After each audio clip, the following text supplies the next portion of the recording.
To help your swimmers go fast in freestyle, they have to have an effective pull. And unfortunately, simply telling them to keep their elbow up or telling them to get a vertical forearm isn't going to get the job done. To build the skills that create speed, we need to take a comprehensive approach. And that's exactly what we're going to do in this video. Hi everyone, Andrew here, helping you help your swimmers get faster. And today we're going to talk about creating an effective pull in freestyle. As always, I'll keep it simple so that you know why it matters, what swimmers have to do, and then the different tools you can use to make that happen. Let's dive in. So why does it matter? Why do swimmers have to create a lot of propulsion with their upper body? Well, to go forwards, swimmers need to create propulsion. Having great alignment allows for speed, but if there's no propulsion, great alignment alone isn't going to create any speed.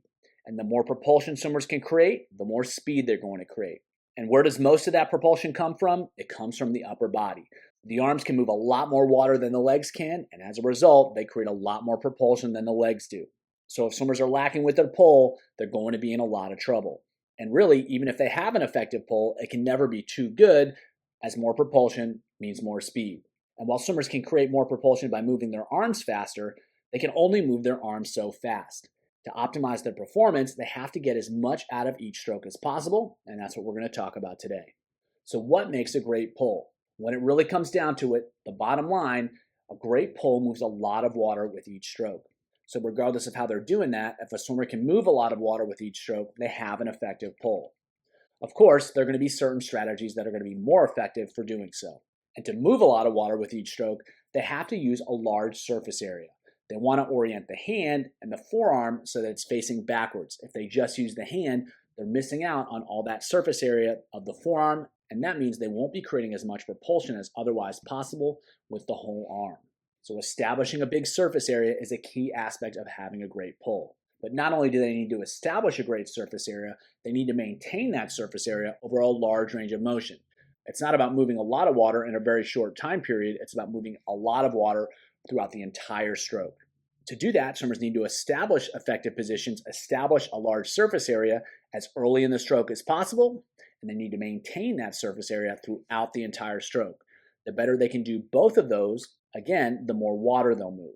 Finally, to have a great pull, swimmers need to learn to accelerate the limb. The more pressure they can create on the water throughout the pull, the more propulsion they're going to create.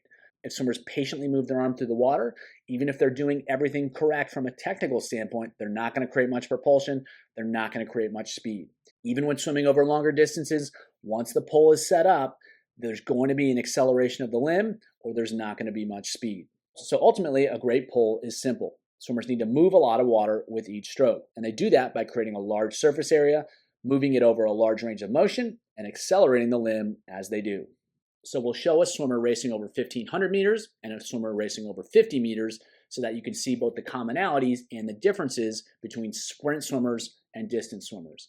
We'll use these two swimmers because they clearly illustrate the concepts we've discussed.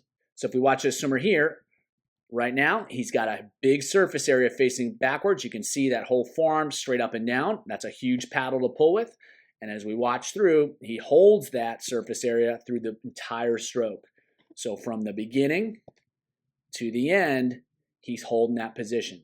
So again, if he wants to move a lot of water, big surface area, large range of motion, that's how that gets done. If we watch here too, I'll just go here frame by frame. You can see that the hand speed picks up right there through the back of the stroke. So once he's got everything set up, he's going to accelerate the limb through the back of the stroke. So moving a lot of water with a big surface area, a big range of motion, and accelerating the limb speed. That's what he's doing, and that's why he's swimming fast. So our second example here is a 50-meter race, and as you can see here, right there, he's established a big surface area. He's going to hold that through the back of the stroke, and he's going to be really effective the whole way through. So again, just with our other swimmer, big surface area, moving it straight backwards, and holding a lot of water. The difference between the two is the sprint athlete, it's going to be a little bit more rounded, and he's going to hold the arm a little bit deeper and hold that position a little bit deeper throughout the back of the stroke. So if you watch here, you can see his arm's in a really great position through the back half of the stroke, and that's going to create a lot of propulsion. You can watch it on the other arm under the water. You can see huge surface area. He's almost finished his stroke, and he's still got that surface area, and he's going to hold that through the back of the stroke. Acceleration right there through the back of the stroke. It's a little bit more patient in the beginning, and then it's going to be accelerated right there through the back of the stroke. So again, just like our distance swimmer, slightly different application, but same basic principles: big surface area, large range of motion, and then accelerating that limb throughout the stroke. So these are the objectives we need to help swimmers realize if they're going to have effective pulls, if they're going to move a lot of water. Big surface area, big range of motion, and then accelerate the limbs. Whether they're swimming a 1,500-meter race or a 50-meter race, they've got to execute those same basic skills, and the better they can do that, the more water they'll move, the more propulsion they'll create, and the faster they're going to swim. So what's the challenge? What makes it difficult to help swimmers learn to create more propulsion? Well, the first challenge is that there's different strokes for different folks. Swimmers have different anatomy. They literally have different lengths of bones and shapes of bones. That means the positions they'll be able to get into are going to be different. They have different ranges of motion in the upper body, whether that's the wrist, the elbow, the shoulder, the rib cage, all of it, it's going to be different. They have different levels of strength and power, and that's going to influence how much water they can move with each stroke, and also the positions in which they can move a lot of water, and then also event specificity. As we saw, there's a difference between the 1,500-meter swimmer and the 50-meter swimmer. Same principles, but they have to execute the pull slightly differently. So for these reasons, there's not going to be one perfect pull, and unfortunately, it's not always easy to tell what's going to be the most effective path, what's going to be the most effective strategy for each person. One, because we can't really necessarily know the differences in anatomy, range of motion, and strength and power. And two, they interact in ways that we can't always understand, or we can't always predict. So for those reasons, it makes it difficult to tell a swimmer exactly what to do in order to swim fast. Another challenge is that swimmers have to maintain pressure on the water in order to move forward throughout the entire pull. To do that, they have to have at least some awareness of what's happening, even if it's only at a subconscious level. They have to be able to feel what's happening, and they have to be able to make those micro adjustments in order to maintain pressure on the water as the hand path changes slightly as they execute the pull. And small little differences can add up to more speed or less speed depending on whether they're executed effectively. And the challenge for us as coaches is that it's really difficult to see these things. And even if you can see them, it's not always obvious if it's an effective way to maintain pressure on the water or not. Because again, not knowing their anatomy, their range of motion, their strength of power, an optimal path or an optimal adjustment for one swimmer might be suboptimal for another, and vice versa. Finally, executing great pull is pretty much counterintuitive to every other movement that we do on land. Whenever we pull something towards us, even like a pull-up, we drop the elbow in close to the body and we pull from that position. Whereas in swimming, we need to keep the elbow out wide. We need to make sure that the forearm is facing backwards, and we need to delay pulling that arm into the side as long as possible. That's what's required to maintain a great surface area. So they have to create force from positions that are totally different from what they would do on land. And especially when they try to swim fast, it's difficult to maintain those positions because they're really counterintuitive and they go against their instincts. So to help swimmers execute a great pull, we have to help them figure out the best pulling pattern for them. We have to help them learn to feel the water so that they can more effectively make some of these micro adjustments. Finally, we have to help them trust that the movements that they're using, even if they don't feel normal or instinctual, are actually the most effective ones to help them go fast. If we can overcome these challenges, we're going to be able to help swimmers build an effective pull, and we're going to help them go fast. So let's talk solutions. How do we actually help swimmers build a more effective pull? As much as possible, I try to help swimmers learn these skills while performing full stroke swimming. By using different performance goals and different training aids, we can get a lot of change. And I'm going to show you 4 different strategies that I like to use in order to get that effect. Before we do, I'm going to go over 2 drills that can be really helpful for swimmers that need a little bit extra help. By using these different strategies, we can help swimmers overcome the challenges of learning an effective pull and find a solution that's going to allow them to create more propulsion and create more speed. Solution number 1 is power pulls with a buoy. So what they're going to do is they're going to be on the surface of the water. They're going to have a buoy in. They're going to have their arms out in front. And basically, they're going to just take a butterfly pull or a pull out and pull straight back. So this activity is all about moving more water with each stroke. There's no kick. They don't have to worry about body position. It's super simplified and super focused. The only goal is to help swimmers understand how to move water. The more water they can move with each pull, the more effective they're going to be. And it's really easy to see the impact of an effective pull versus a less effective pull. I very rarely use this particular drill just in isolation. I almost always combine it with different stroke counts, different types of resistance, or different types of hand postures. Those are strategies we'll discuss shortly. Just know that power pulls are much more effective when used in combination with other strategies to help swimmers learn a more effective pull. So here it is in action. Just set up the stroke and just pull straight back. So it's super simple. You don't have to scull necessarily like this swimmer is. You just think about setting it up and just ripping it back. Again, we'll use different strategies to help encourage swimmers to find more effective ways to move water with each stroke. Super simple, just focused on moving water backwards to help swimmers move forward. Next drill is called underwater recovery. And so it's exactly what it sounds like. Swimmers are going to recover their arms under the water. So it's a simplified version of freestyle where the main focus is just on the pull. In contrast to the power pulls, there's now a focus on alternating arm actions and tying the pull to the rotation. The focus is still just on pulling the arm straight back to help the swimmer move forward. This can also help to improve pull timing, again, as the rotation and the pull have to happen in concert. By taking away the arm recoveries, we can make it super simple. They just set up the stroke, reach forward, set up the stroke, reach forward, set up the stroke, and pull. They don't have to worry about anything else. They can just focus on moving as much water with each stroke. And as with power pulls, this strategy works even better when paired with stroke counts, resistance, and different hand postures. By asking for performance, they're more likely to figure out a more effective way to pull. So as the name implies, swimmers are just going to recover the arms underwater, and they're just going to focus on pulling straight back and executing an effective pull with each stroke. So the main focus here is not on the recoveries, obviously. It's just on the pull. And all swimmers are trying to do is set up an effective pull straight back, and move as much water as possible. It's a simplified version to help them really focus on that key skill. Having talked about the drills, now we'll talk about the strategies you can use with any activity to help swimmers improve their pull. First up is resistance. You can use parachutes, you can use stretch cords, you can use pulley systems like power towers. It doesn't really matter what you use. In all cases, it's an effective tool. When swimming against resistance, swimmers have to be more effective with each stroke. They have to move more water backwards to move forward. They have to have more direct pulling actions. The consequences of side-to-side motions are going to be a lot more obvious, and they have to create more force with each stroke in order to overcome that added resistance. Beyond those direct effects, resistance also provides more effective feedback. It provides a different sensation, and for some swimmers, it can allow them to feel what they're doing as their arm moves through the water, and then that allows them to better feel the pressure that they're creating throughout their pull, or in some cases, it can make it more obvious when they're losing pressure or they're not creating much pressure at all. So resistance can be really powerful for helping increase sensory awareness, helping make swimmers more aware of how effective they're being with their pulling. And if they can better feel the opportunities for improvement, they're much more likely to be able to create a change. And as we talked about earlier, having an effective pull is dependent on strength and power, so resistance training in the water can also facilitate some physical adaptations, and that can allow swimmers to develop some of the physical characteristics needed to produce propulsion. The more strength they have, and the more strength they have in the water, the higher the ceiling is for moving a lot of water. So for all these reasons, resistance training in the water can be really powerful for helping swimmers learn to create more effective pulls. And it's not about using a ton of resistance, it's just about using enough resistance to encourage change.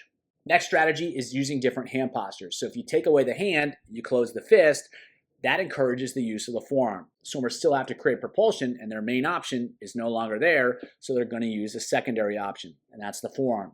They've never used it before. That's a new learning experience. Now they're going to be able to figure out how to use the forearm and how to use it effectively. A second reason different hand postures can be effective is that when swimmers close the hand, they're removing the flow of the water over the fingers, over the palm, and that eliminates a lot of the sensory information that they otherwise would be feeling. So that sensation kind of disappears, and they can't feel anything, but then when they open the hand back up, all of a sudden they're really going to be in tune. They're really going to feel all that sensory information in ways that they previously couldn't. Even though the water is moving over the hand in the same way, what they'll feel, what they'll perceive will be totally different. If we can change their perception of the sensation, we can change how they swim because they're going to be much more tuned in to the pressure they're creating and the feel they have for what they're doing. There's lots of different ways you can do this. You can change their hand position, so you can go closed fist, you can go OK sign, you can go horns, you can go single finger, you can go double finger, you can do different fingers and different combinations of fingers. It's all effective. You can also have them hold objects such as a golf ball, a tennis ball, even a lacrosse ball. You can have them hold their paddles upside down, and you can even have them pinch the paddles on the side and have them swim like that. They're all effective strategies, and you can use it while swimming or doing drills or pretty much anything. Next strategy is stroke counts. One of the reasons I really like stroke counts is because they require change. If swimmers have to hit different stroke counts, they have to swim differently. You can't hit a different stroke count doing the exact same thing. And it requires swimmers to do something different rather than just suggesting it. So you can suggest that they keep their elbow up, or you can tell them you have to take 10 strokes. In the latter case, you're going to get a change no matter what. That's why stroke counts can be so effective. Stroke counts are also powerful because they're objective. Swimmers either did it or they didn't do it. They either changed their stroke count or they didn't. And so it provides really clear feedback as to whether they're moving effectively, as to whether they're changing their skills effectively, and whether they're performing effectively. So if they have a goal and they don't hit it, it's very clear that they didn't hit it and they have to do something differently. At the same time, if they do hit it, it's also very clear that what they were doing was working and they should probably try to do that again. Lastly, using stroke counts tends to promote more stroke length, as fewer strokes usually means more length, and more length usually means more water moved per stroke. So by asking swimmers to use lower stroke counts, we tend to encourage them to learn to move more water with each stroke, which is what we're trying to accomplish here. Last strategy that, again, you can use in combination with all the previous ones is to isolate the arms. Swimmers can't compensate with the legs if they're wearing a buoy or if they're wearing a band or if they have both on. So if they're swimming against resistance, they have to create more propulsion with the upper body. They can't use the legs to cheat it. If you have them use different hand postures, so say you have them close their fists, again, they can't compensate with the legs. They've got to figure it out. If you have them hit lower stroke counts, they can't just kick more. They have to be more effective with the arms. So if you're trying to improve the upper body, you're trying to improve the pull, isolating the arms can be really, really effective. It allows you to overload skills, like we just talked about. They can't use the legs to overcome the challenge, and it overloads fitness. They have to do all the work with the upper body.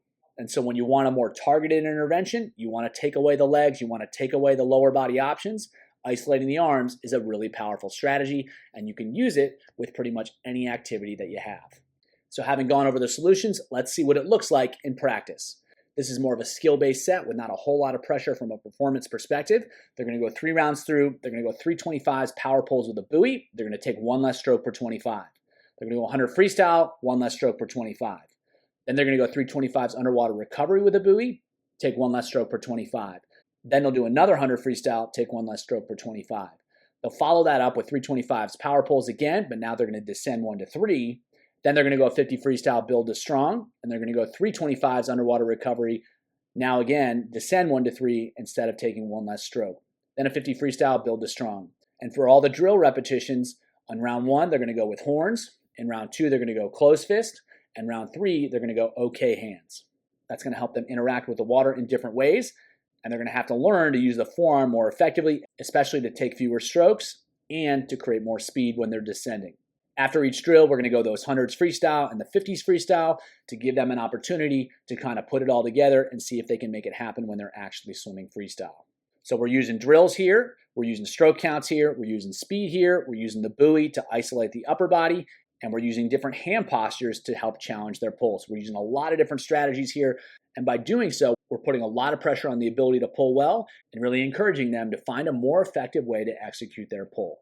Next set is a little bit more of an endurance focus. They're going to go 2 rounds through this. They're going to go 50 freestyle with a buoy and pinch paddles and a parachute. They'll take as few strokes as possible. So they have to overcome the resistance of the parachute.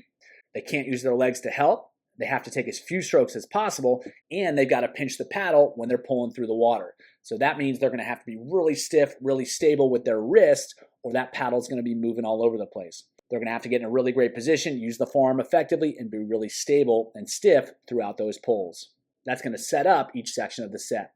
Then they're going to go 3 100s freestyle. They're going to descend 1 to 3 at the same stroke count. So they have to create more speed without taking more strokes.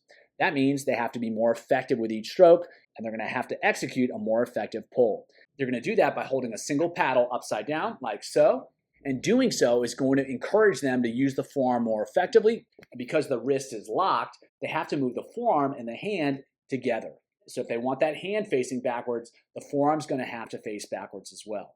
Then they're going to go 150 freestyle. They're going to negative split at the same stroke count. So the second half of the swim has to be faster, but they can't take more strokes, so they have to be more efficient. We're going to repeat the same thing on the second half of the set. The only difference is now they're going to use the paddle on the right side instead of the left side, and that 150 needs to be a little bit faster. The benefit of using one paddle at a time instead of two, it allows swimmers to become more aware of what their arms are doing at the same time because they're going to be getting very different sensations on both arms at the same time. One arm's going to have the paddle upside down, one arm's going to be pulling through the water normally, and that contrast can be really effective for helping swimmers learn and become more aware of what their hands are doing and what they can do about it to create more speed and more length. Last set here is more of a speed set. They're going to go 2 rounds through this. Start off with 225s power pulls with a buoy and parachute and upside down paddles. So again, holding the paddle upside down. The first one is going to be as few strokes as possible, and number 2 is going to be as fast as possible. So they're trying to get as long as they can with the parachute, with the upside down paddles, and then they're going to try to get across the pool as fast as they can, again, with the parachute and the upside down paddles. And then they're going to go 425s freestyle with a parachute, minimize stroke count and time. So they're trying to go as fast as they can with as few strokes as they can. They're going to go closed fist and a buoy on the first repetition. That's going to encourage the use of the forearm. The second repetition is going to be just the buoy, so they can open things back up, but they still can't use the legs. And then the last 2, they're going to swim them. Again, the first one's a closed fist, help them figure out how to use the forearm more effectively. And that's all with a parachute, so they have to overcome that added resistance. Then they're going to go 4 more 25s. First one's minimize stroke count and time. Then they're going to add 1 stroke and go faster than they did on the previous one. They're going to add another stroke and go even faster. And the last 25 freestyle is fast. So let's say they took 12 strokes and it took them 12 seconds on that first 25. So then they go up to 13 strokes and maybe they go 11.8. And then on the next one, they're going to go up to 14 strokes. Maybe they go 11.3.